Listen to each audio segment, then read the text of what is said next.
Hello बच्चों, क्या हाल चाल। आई होप सब बढ़िया होंगे। हम लोग पढ़ रहे हैं क्लास 11th की फिजिक्स, जिसमें सेकंड चैप्टर है मोशन इन स्ट्रेट लाइन। और आज मोशन इन स्ट्रेट लाइन का यह तीसरा लेक्चर है, जिसमें हम लोग पढ़ेंगे एक्सीलरेशन। अगर आपने अभी तक सेकंड लेक्चर नहीं देखा है तो पहले आप जाके सेकंड लेक्चर को देखिए, जिसमें हम लोगों ने देखा था डिस्प्लेसमेंट क्या होता है, डिस्टेंस क्या होता है, स्पीड क्या होती है, जिसमें एवरेज और इंस्टेंटेनियस, और अलग अलग सिचुएशंस में हम लोग कैसे स्पीड को कैलकुलेट करते हैं। फिर velocity, average velocity, instantaneous velocity क्या होता है, फिर uniform and non uniform motion, फिर उसके बाद कुछ उसमें न्यूमेरिकल्स भी हम लोग देखे थे। आज हम लोग पढ़ेंगे एक्सीलरेशन। आज आज इस तीसरे लेक्चर में हम लोग पढ़ने वाले हैं एक्सीलरेशन। एक्सीलरेशन क्या होता है तो ध्यान दीजिएगा। अगर हम एक्सीलरेशन की बात करें तो किसी भी मूविंग ऑब्जेक्ट या किसी भी व्हीकल का जो एक्सीलरेशन होता है वो रिप्रेजेंट करता है वो किस रेट से अपने वेलोसिटी को चेंज कर रहा है। तो अगर किसी ऑब्जेक्ट या किसी मूविंग व्हीकल की वेलोसिटी चेंज हो रही है तो वह वेलोसिटी चेंज किस रेट से हो रहा है, किस रेट से वेलोसिटी चेंज हो रहा है, वह रिप्रेजेंट करता है एक्सीलरेशन। एक्सीलरेशन को डिफाइन कैसे करते हैं? The rate of change of velocity of an object with time is known as acceleration. किस रेट से वेलोसिटी चेंज हो रही है किसी ऑब्जेक्ट की टाइम के साथ, उसी को हम क्या बोलेंगे? एक्सीलरेशन बोलते हैं। अगर हम एक्सीलरेशन के लिए देखें तो एक्सीलरेशन का फॉर्मूला क्या है? एक्सीलरेशन इक्वल टू लिखते हैं change in velocity upon time. Acceleration जो होगा वो कितनी वेलोसिटी चेंज हुआ है और कितने टाइम में चेंज हुआ है, चेंज इन वेलोसिटी और टाइम का जो रेशियो आएगा उसी को आप किसके इक्वल लिखेंगे? एक्सीलरेशन के इक्वल। एक्सीलरेशन को मेजर करने के लिए जो ऐसा यूनिट होगा, वेलोसिटी का यूनिट मीटर पर सेकेंड अपॉन टाइम सेकेंड, तो ऐसा यूनिट आता है मीटर पर सेकेंड स्क्वायर। और वहीं अगर सीजीएस यूनिट की बात करें तो मीटर कन्वर्ट हो जाता है सेंटीमीटर में, हो जाएगा सेंटीमीटर पर सेकेंड स्क्वायर। और एक्सीलरेशन के लिए डायमेंशनल फॉर्मूले की बात करें तो डायमेंशन फॉर्मूला आता है m0 L t-2। एक्सीलरेशन का dimension formula m0 L t-2 आता है। अगर हम देखें तो इट इज वेक्टर क्वांटिटी, यह एक वेक्टर क्वांटिटी है। एक्सीलरेशन एक वेक्टर क्वांटिटी है। इट मींस एक्सीलरेशन में मैग्नीट्यूड के साथ साथ डायरेक्शन भी प्रेजेंट होता है। तो डायरेक्शन किधर होगा? And its direction is in the direction of change in velocity. Acceleration का जो डायरेक्शन होगा वो चेंज इन वेलोसिटी की ही डायरेक्शन में होगा। जो डायरेक्शन चेंज इन वेलोसिटी का आएगा वही डायरेक्शन किसका होगा? एक्सीलरेशन का। तो एक्सीलरेशन एक वेक्टर क्वांटिटी है और इसका डायरेक्शन चेंज इन वेलोसिटी के ही डायरेक्शन में रहता है। अब अगर हम एवरेज एक्सीलरेशन की बात करें तो एक्सीलरेशन में एवरेज एक्सीलरेशन क्या होता है? कोई भी मूविंग व्हीकल या कोई भी मूविंग ऑब्जेक्ट अपनी वेलोसिटी को कितना चेंज किया, किसी भी मूविंग व्हीकल की वेलोसिटी कितना चेंज हुआ और कितने टाइम में हुआ, total change in velocity upon total time जो होता है उसी को हम लोग कहते हैं एवरेज एक्सीलरेशन। किसी भी मूविंग ऑब्जेक्ट का टोटल चेंज इन वेलोसिटी और टोटल टाइम का जो रेशियो आता है उसी को हम लोग कहते हैं average acceleration. Average acceleration equal to लिखेंगे क्या? Total change in velocity upon total time, या इसी को हम टाइम इंटरवल भी कह सकते हैं। Total change in velocity upon total time या टाइम इंटरवल। अगर कंसीडर करें, let v1 and v2 be the velocity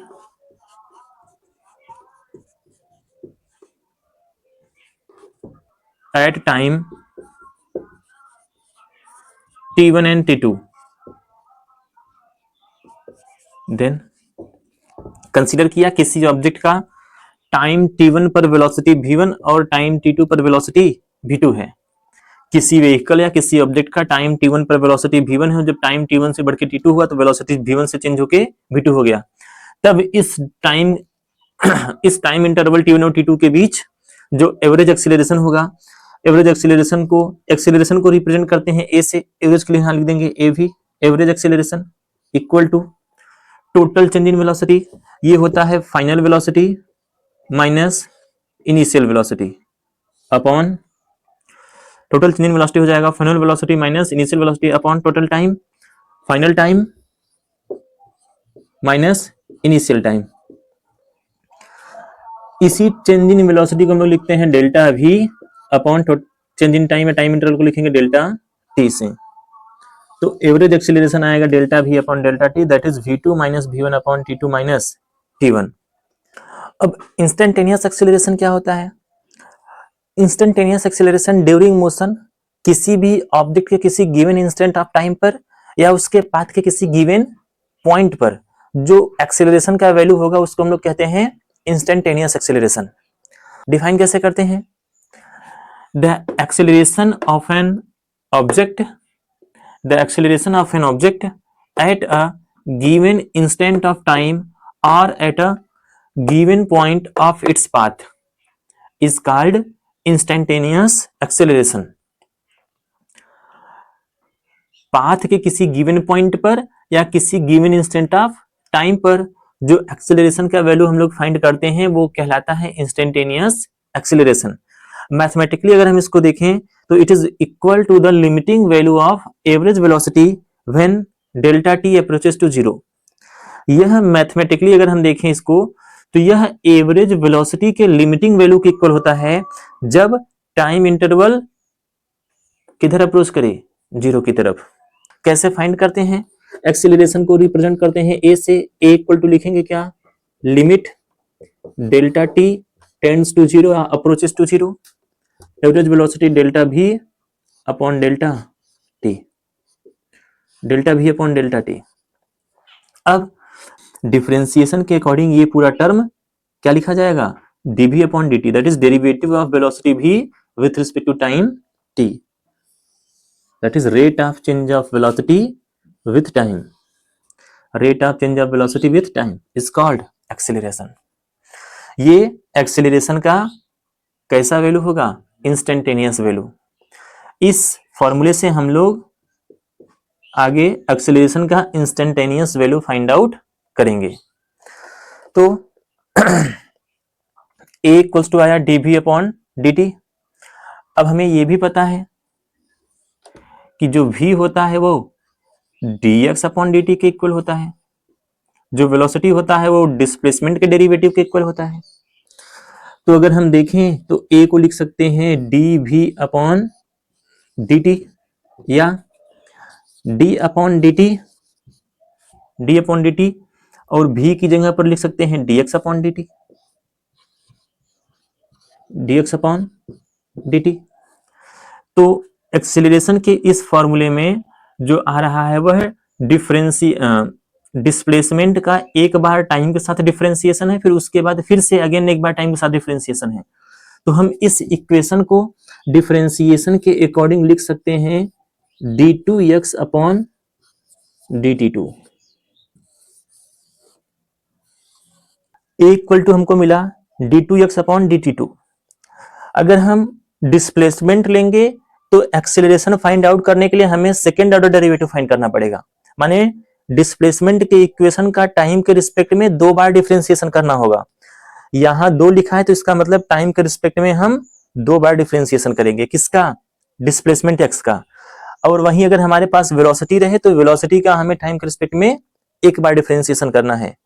अगर हम एक्सेलरेशन के इस इक्वेशन को और इस इक्वेशन को एक ही जगह लिखें तो आप लिख सकते हैं a equals to dv upon dt, first order derivative of velocity, या इसी को d2x अपॉन dd2 लिख सकते हैं, second order derivative of displacement, second order derivative of displacement.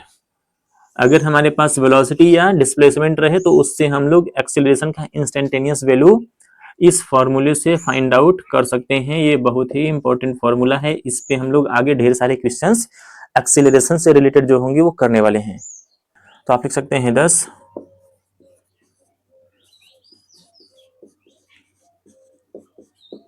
Acceleration is first order derivative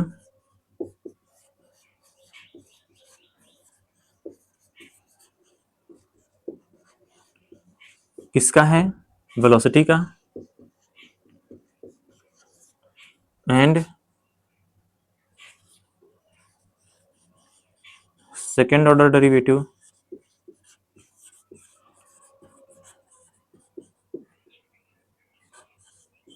of displacement.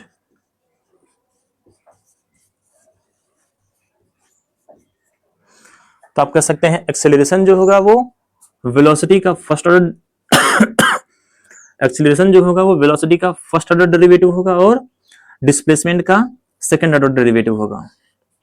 अब uniform acceleration क्या होता है या यूनिफॉर्मली एक्सेलरेटेड मोशन क्या होता है?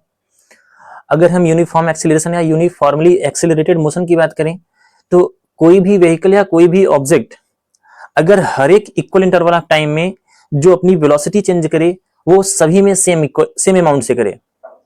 अगर किसी व्हीकल या किसी ऑब्जेक्ट की जो चेंज इन वेलोसिटी है वो हर एक इक्वल इंटरवल ऑफ टाइम में हमेशा इक्वल रहे तो उसका एक्सेलरेशन कांस्टेंट होता है और मोशन कहलाता है uniformly accelerated motion. When velocity changes by equal amount in all equal intervals of time then it is called uniform acceleration. और यूनिफॉर्म एक्सेलरेशन में एक्सेलरेशन का वैल्यू क्या होता है? कांस्टेंट होता है। एक्सेलरेशन कांस्टेंट होगा, एक्सेलरेशन चेंज नहीं होगा। अगर हम इस व्हीकल की बात करें तो यहां हर एक टाइम इंटरवल 2-2 सेकंड का है। ये भी 2 सेकंड का टाइम इंटरवल, ये भी 2 सेकंड का टाइम इंटरवल, ये भी 2 सेकंड और ये भी 2 सेकंड। तो हर एक टाइम इंटरवल 2 सेकंड का है और इस 2 सेकंड में जो व्हीकल की चेंज इन वेलोसिटी है वो 0 से 5 मींस 5 मीटर पर सेकंड का वेलोसिटी यहां चेंज हुआ, 5 के बाद 10 5 मीटर पर सेकंड यहां भी चेंज है, 10 से 15 5 मीटर पर सेकंड यहां भी चेंज है, 15 से 20 5 मीटर पर सेकंड यहां भी चेंज है। तो हर एक इक्वल इंटरवल में जो चेंज इन वेलोसिटी आ रही है वो सभी में सेम आ रही है। तो इस व्हीकल का जो मोशन होगा वो यूनिफॉर्म एक्सेलरेशन से होगा, दैट इज जिसका मोशन यूनिफॉर्मली एक्सेलरेटेड मोशन होगा। इसके मोशन को हम क्या कहेंगे? यूनिफॉर्मली एक्सेलरेटेड मोशन होगा। तो जब वेलोसिटी इंक्रीज करता है तो एक्सेलरेशन हमेशा पॉजिटिव होता है। व्हेन वेलोसिटी इंक्रीजेस, जब वेलोसिटी इंक्रीज करता है तो एक्सेलरेशन हमेशा कैसा आएगा? पॉजिटिव। बाद की वेलोसिटी माइनस पहले की वेलोसिटी जब निकालेंगे तो वो वैल्यू हमेशा कैसा आएगा? पॉजिटिव। तो वेलोसिटी के इंक्रीज करने पर एक्सेलरेशन हमेशा पॉजिटिव होता है। वहीं अगर वेलोसिटी डिक्रीज करे, माने कोई व्हीकल ड्राइव कर रहे हैं और हम उस पर ब्रेक अप्लाई कर रहे हैं, तो जब हम ब्रेक अप्लाई करते हैं तो भी वेलोसिटी चेंज होता है लेकिन वहां पे वेलोसिटी डिक्रीज होता है। ब्रेक अप्लाई करने पर वेलोसिटी डिक्रीज होती है। अब डिक्रीज होते वक्त जब व्हीकल की वेलोसिटी डिक्रीज होती है तो एक्सेलरेशन हमेशा कैसा आता है? नेगेटिव। जब किसी व्हीकल की वेलोसिटी डिक्रीज होगी तो उसका एक्सेलरेशन हमेशा नेगेटिव होगा। उस नेगेटिव एक्सेलरेशन को रिटार्डेशन भी कहते हैं और डिसेलेरेशन भी कहते हैं। अब हम लोग देखेंगे किसी भी मोशन में एक्सेलरेशन कब इन्वॉल्व होता है। हमने देखा एक्सेलरेशन इन्वॉल्व तब होता है जब वेलोसिटी चेंज हो, तो हम लोग कह देंगे क्या? Acceleration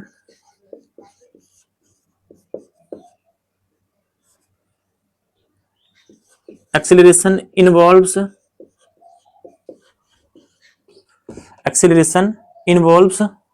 when velocity changes।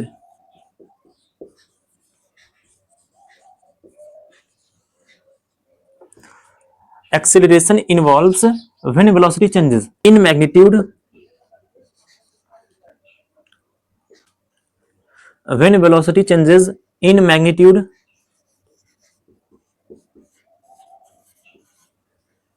in direction,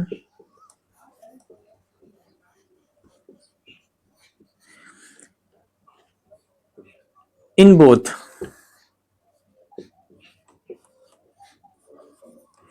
magnitude and direction।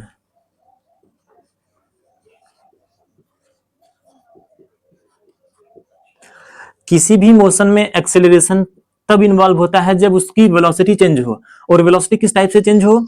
या तो वेलोसिटी का मैग्नीट्यूड बदले, या तो वेलोसिटी का डायरेक्शन बदले, या वेलोसिटी का मैग्नीट्यूड और डायरेक्शन दोनों बदले।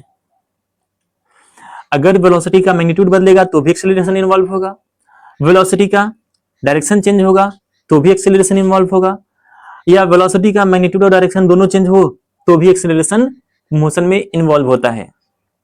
ये था कॉन्सेप्ट एक्सेलरेशन का।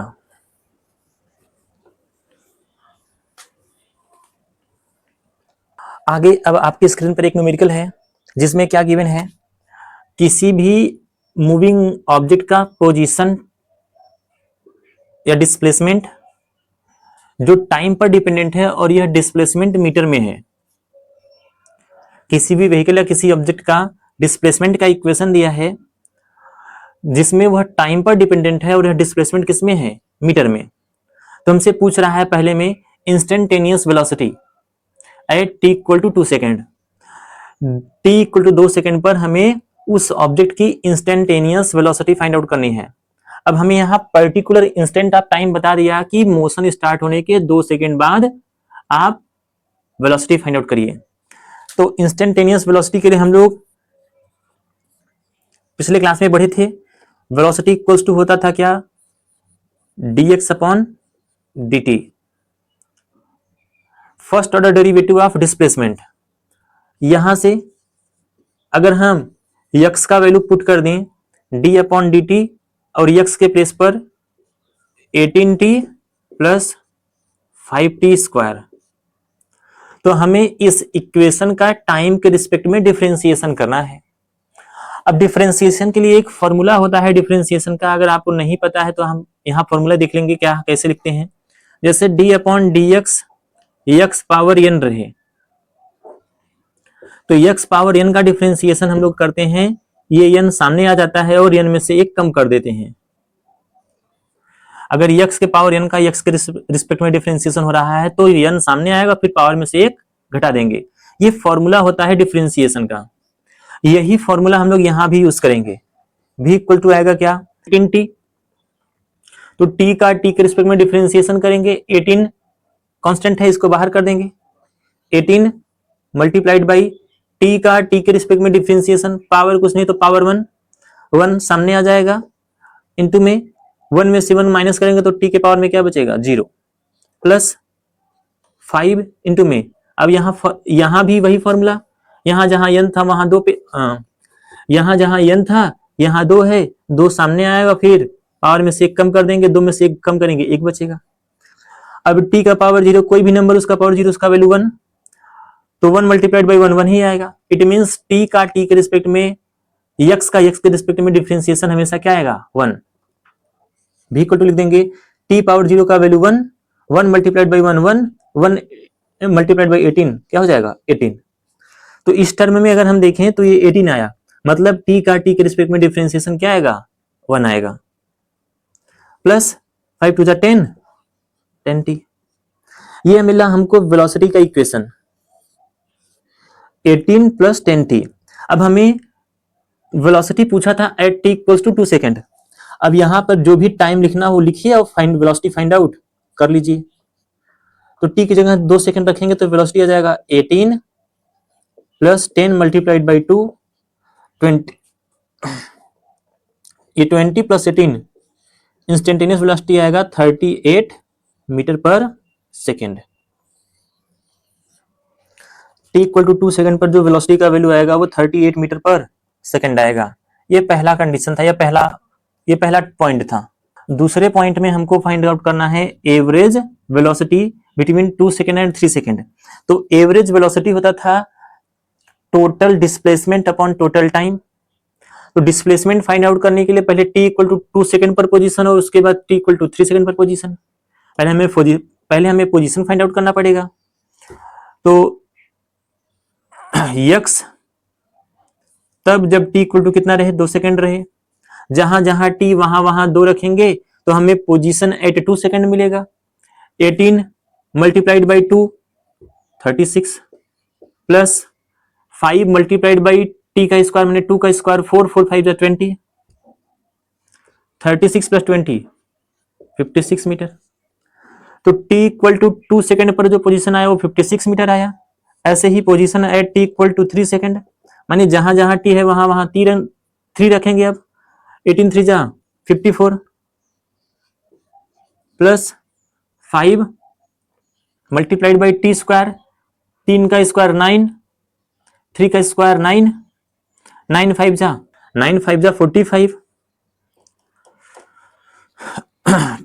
t इक्वल टू 2 सेकेंड पर जो पोजीशन आया वो 56 मीटर आया। अब t इक्वल टू 3 सेकेंड पर अगर हम देखें तो t की जगह 3 रखेंगे, 18 3 54 प्लस ये 3 का स्क्वायर 9, 9 5 45, 5 4 9, 5 4 9 आया 99 मीटर। एवरेज वेलोसिटी होता है क्या? एवरेज वेलोसिटी हम लोग लिखते हैं final position minus initial position. Final position 99 minus initial position 56 divided by time interval. Final time 3 second, initial time 2 second, तो 3 माइनस 2। 99 माइनस 56, 9 में से 6 गया 3 और 9 में से 4 गया 5, सॉरी 9 में से 5 गया 4 डिवाइडेड बाई 1। तो एवरेज वेलोसिटी कितना आया? 43 मीटर पर सेकेंड। पहले पॉइंट में हमने फाइंड आउट किया इंस्टेंटेनियस वेलोसिटी, दूसरे पॉइंट में हमने फाइंड आउट किया एवरेज वेलोसिटी। अब तीसरा पॉइंट है, हमें फाइंड आउट करना है instantaneous acceleration. Instantaneous acceleration. Video को पॉज करके चीजों को नोट डाउन कर लीजिएगा। तीसरा पॉइंट है इंस्टेंटेनियस एक्सीलरेशन का। तो इंस्टेंटेनियस एक्सीलरेशन क्या होता है? ये होता है dv upon dt, first order derivative of velocity और second order derivative of displacement. तो हमने वेलोसिटी निकाल लिया है, चलिए वेलोसिटी वाले ही फॉर्मूले से निकालते हैं। a equals to D upon dt, किसका? v का वैल्यू कितना है? 18 प्लस 10t। अब जरा देखिए, किसी भी कांस्टेंट टर्म का जो डिफरेंशिएशन होता है वो हमेशा जीरो होता है। d अपॉन dt, कोई कांस्टेंट अगर c है तो इसका डिफरेंशिएशन हमेशा क्या आता है? जीरो। अब पहले टर्म में तो t है ही नहीं, ये 18 एक हो गया कांस्टेंट, तो कांस्टेंट का टाइम के रिस्पेक्ट में डिफरेंशिएशन जीरो, प्लस दूसरे टर्म में हमको t दिख रहा है। अभी हमने देखा था t का t के रिस्पेक्ट में डिफरेंशिएशन 1 आया था, हम लिख देंगे 10 और t का t के रिस्पेक्ट में डिफरेंशिएशन आएगा 1।